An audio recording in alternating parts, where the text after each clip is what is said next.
आपने देखा होगा कि जब बच्चा छोटा होता है तो उसके लिए उसके माँ बाप ही सबसे शक्तिशाली होते हैं, क्योंकि उसकी हर इच्छा को, हर ख्वाहिश को माँ बाप ही पूरा करते हैं। जब भी वो किसी चीज़ की जिद करता है या किसी चीज़ के लिए रोता है, आपने भी कभी ऐसा फेस किया होगा, आपने भी कभी जिद करी होगी।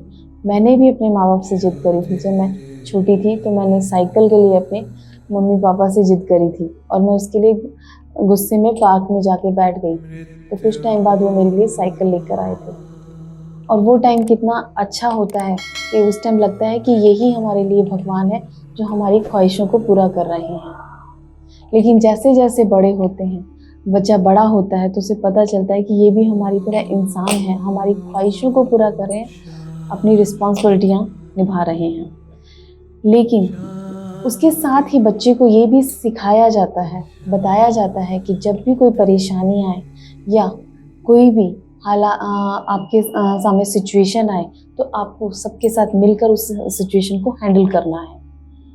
लेकिन जब कोई बड़ी ऐसी प्रॉब्लम आए और आप उसे हैंडल नहीं कर पा रहे हैं तो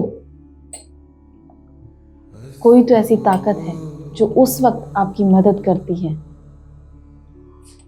और वो ताकत है भगवान, ईश्वर, जो उस टाइम आपके साथ सहारा बनके, सपोर्ट बनकर खड़ा होता है जब आप चारों तरफ से हार जाते हो, कुछ भी आपको दिखाई नहीं देता, तो उस टाइम ईश्वर खड़े होते हैं। आपने सुना है कि लोग कहते हैं कि एक पत्ता भी ईश्वर की मर्जी के बगैर नहीं हिलता है। अगर आपकी जिंदगी में दुख आ रहे हैं तो उसमें भी ईश्वर की मर्जी है, और अगर आपकी जिंदगी में आप जीवन सुखी देख रहे हैं उसमें भी ईश्वर की मर्जी है। कहीं ना कहीं आपने कर्म ऐसे किए हैं जो ईश्वर ने आपको वो कर्म काटने के लिए आपको यहाँ भेजा है। लेकिन क्या सच में ऐसा ही होता है कि पूरी दुनिया जो चल रही है वो कुदरत की वजह से या ईश्वर की वजह से ही चल रही है?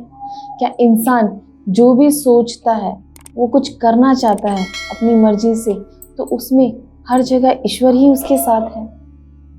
आज हम उसी के बारे में बात करेंगे। नमस्कार आप सभी को। भोले बाबा और माता रानी आप सब पर अपनी कृपा बनाए रखें। मैं एस्ट्रोलॉजर रमा सिंह। अगर एस्ट्रोलॉजिकली देखा जाए तो हर इंसान का अपना एक चार्ट होता है, चाहे वेस्टर्न एस्ट्रोलॉजी के अकॉर्डिंग हो या वैदिक एस्ट्रोलॉजी के अकॉर्डिंग हो। हर इंसान का चार्ट होता है और उसमें 12 घर होते हैं, और वो 12 घर इंसान के जीवन को बताते हैं। उसमें से पहला घर होता है वो इंसान के नेचर को बताता है, उसकी बॉडी स्ट्रक्चर को बताता है, उसकी पर्सनैलिटी को बताता है, उसका अपने आसपास अपनी सोसाइटी में कैसा नेचर है ये बताता है। दूसरा घर इंसान की फैमिली को बताता है, इंसान का बैंक अकाउंट कैसा है, उसकी सेविंग कैसी, उसकी ईटिंग हैबिट कैसी है, वो दूसरा घर बताता है। इंसान के बोलने की कला वो भी दूसरे घर से ही देखी जाती है। ऐसे ही 12 घर इंसान के बारे में बताते हैं, इंसान की पूरी जिंदगी के बारे में बताते हैं। लेकिन इंसान की जिंदगी में हमेशा तो अच्छा टाइम नहीं होता। इंसान की ज़िंदगी में उतार चढ़ाव भी आते हैं, बीमारियां भी आती हैं, परेशानियां भी आती हैं। तो वो किस घर से देखी जाती हैं? उसके लिए देखा जाता है छठा घर, 8वां घर और 12वां घर। छठे घर से इंसान की बीमारियों को देखा जाता है, कर्जों को देखा जाता है, दुश्मनों को देखा जाता है। अचानक जो बीमारियां आती हैं वो इसी घर से देखी जाती हैं। 8वां घर, 8वें घर से अचानक से होने वाले एक्सीडेंट देखे जाते हैं। अचानक से कोई परेशानी आ जाती है, वो 8वें घर से ही देखी जाती है। चोरी हो जाना ये भी 8वें घर से ही देखा जाता है। अनएथिकल चीज़ें 8वें घर से ही देखी जाती हैं। और अब बात करें 12वें घर की, तो 12वें घर से खर्चों को देखा जाता है, हॉस्पिटल को देखा जाता है। इंसान का घर से दूर जाना 12वें घर से ही देखा जाता है। पागल खाना हो, वो भी 12वें घर से ही देखा जाता है। लेकिन इससे तो जो परेशानियां इंसान देखता है उसके बारे में पता चला, लेकिन क्या यही चीजें बताते हैं ये घर? नहीं, ऐसा नहीं होता। अगर आप ये देख के सुनकर डर जाओगे कि मेरे छठे घर में तो बीमारियों का है, तो ये मेरी कुंडली में होना ही नहीं चाहिए, इससे तो मुझे बीमारी, ऐसा नहीं होता। कोई भी घर होता है या ग्रह होता है, उसका अच्छा फल भी होता है और उसका बुरा फल भी होता है। अगर आपकी कुंडली में छठा घर नहीं होगा तो आपके पास नौकरी नहीं होगी, आप सोच ही नहीं पाएंगे, आपकी सोच में वो करंट ही नहीं होगा कि आप डिसीजन ले पाओ कि मुझे कमाना कैसे है, क्योंकि आपको नौकरी करनी है, उसके लिए भी छठे घर को देखा जाएगा। अगर आपने जो कमाना है, अपने घर को चलाने के लिए जो पैसा आना है, वो भी छठे घर से ही देखा जाता है। और छठा घर इंसान की कुंडली में वो करंट है जो उसकी सोच उसे देता है, वो छठे घर से ही देखी जाती है। अब बात करते हैं 8वें घर की। 8वें घर को बताया जाता है कि हाँ, परेशानियां आना, अचानक से कुछ भी हो, मिसहैपनिंग होना, ये सब 8वें घर से ही ये होता है, देखी जाती हैं ये चीज़ें। लेकिन अचानक से किसी के पास पैसा आ जाना, किसी की लॉटरी लग जाना, या किसी के पास पैसों से भरा हुआ बैग आ जाना, ये भी तो 8वें घर से ही देखा जाता है। एस्ट्रोलॉजी को 8वें घर से देखा जाता है, रिसर्च को 8वें घर से देखा जाता है।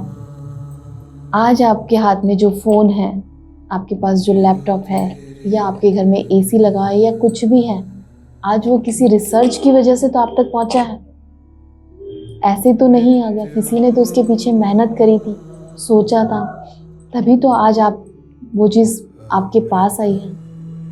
तो वो रिसर्च की वजह से आई, वो 8वें घर से ही देखी जाती है। जितनी भी खुफिया एजेंसीज होती हैं, वो 8वें घर से ही देखी जाती है। इंश्योरेंस का काम, वो भी 8वें घर से ही देखा जाता है। 12वां घर, अब बात करते हैं 12वें घर की। 12वें घर से अगर उसे लॉसेस का देखा जाता है तो वो बाहर फॉरेन कंट्री का भी होता है।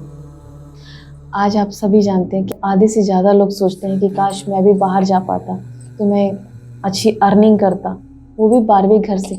आज हर कोई वेस्टर्न कल्चर या अपनाना चाहता है, उन्हें अच्छा लगता है, तो वो किस से देखा जाता है? 12वें घर से ही देखा जाता है। अगर ये खर्चों का घर है, तो खर्चा आप किस पे कर रहे हो? इन्वेस्ट पे कर रहे हो या खुशियों के लिए कर रहे हो? तो वो अच्छा है ना कि उससे आपके घर में खुशियाँ आ रही हैं, आप उसके लिए खर्चा कर रहे हो, तो वो चीज़ आपके घर में खुशियों को बढ़ा रही है, आपकी चीज़ों को बढ़ा रही है। तो वो खर्चा होना अच्छा है, बजाय उसके कि किसी के पास कुछ भी नहीं है खर्चा करने के लिए। तो उस इंसान से अच्छा है कि आपके पास पैसा तो आ रहा है उन खुशियों को पाने के लिए। तो ये तीनों घर अगर आपकी कुंडली के अंदर परेशानियां अचानक से कुछ या कोई हादसा देते हैं, तो ये अच्छा भी अचानक से आपके लिए करते हैं। अब मैं आपको एक किस्सा सुनाती हूँ। मेरे पास एक क्लाइंट आए थे, उनको किसी ने बता दिया था कि आपकी ये महादशा लगने वाली है और इस टाइम आपका 5वां घर और 8वां घर और 12वां घर एक्टिव हो रहा है, तो इस टाइम आपकी नौकरी भी छूटेगी, आपको अचानक से कोई दिक्कत भी आएगी और आपके खर्चे भी बढ़ेंगे। मैंने आपको अपनी पिछली वीडियो में भी बताया था, किसी भी घर से 12वां घर उसका नेगेशन होता है। तो यहाँ 5वें घर की बात हुई, तो 5वां घर बताया, तो यानी नौकरी छूटेगी। उन्होंने सही कहा कि उनके साथ ये हालात बनते, लेकिन उन्होंने इस महादशा के अंदर एक अच्छा डिसीजन ये लिया कि उन्होंने बाहर जाने का सोचा, विदेश जाने का सोचा। विदेश जाने से उनका 12वां घर एक्टिव हो गया और वो फैशन इंडस्ट्री से जुड़े हुए थे, यानी 5वां घर एक्टिव हो गया और उसमें वो एनालिस्ट थे, वो 8वें घर से देखा जाएगा। तो यानी उनके 5वां, 8वां और 12वां घर तीनों एक्टिव हुए, लेकिन उस टाइम में उन्होंने इतना नाम भी बनाया और पैसा भी कमाया। लेकिन हुआ किस वजह से? उन्होंने उस टाइम पे एक सही डिसीजन लिया कि वो जहाँ पैदा हुए थे उन्होंने वहाँ से निकलना बेटर समझा, क्योंकि अगर वो वहाँ रहते अपनी जन्मभूमि पे तो शायद जो उन्हें उस एस्ट्रोलॉजर ने बताया था वो सब चीज़ें उन्हें फेस करनी पड़ती। लेकिन उनके एक डिसीज़न ने उनकी ज़िंदगी ही बदल दी। आज वो नाम भी बना रहे हैं और पैसा भी बना रहे हैं। तो मैं आपको लास्ट में यही कहना चाहूँगी कि ईश्वर सब कुछ लिखकर ही नहीं भेजते। अगर ऐसा ही होता तो चमत्कार नहीं होते, और चमत्कार नहीं होते तो हमें उस शक्ति का पता ही नहीं चलता जो हमारे साथ है और हमारे पास है। ईश्वर ने तो हमें एक शुरुआत दी है और एक मंजिल दी है, लेकिन उस मंजिल तक पहुंचना किस तरीके से है वो इंसान पर डिपेंड करता है। और ये बात सही है कि भगवान की मर्जी के बगैर एक पत्ता भी नहीं हिलता। सच बात है कि वो पत्ता नहीं हिलता, लेकिन ये पत्ता जब हिलता है और हिलकर उड़कर कहाँ जाता है ये उसके कर्मों पे डिपेंड करता है। तो ये था आज का टॉपिक। अब इसके अलावा आपको कोई और दिक्कत आ रही है तो आप मुझसे कांटेक्ट कर सकते हैं। मेरी कांटेक्ट डिटेल आपको डिस्क्रिप्शन बॉक्स में मिल जाएगी। मैं रमा सिंह और ये है श्री एस्ट्रोलॉजी। नमस्कार।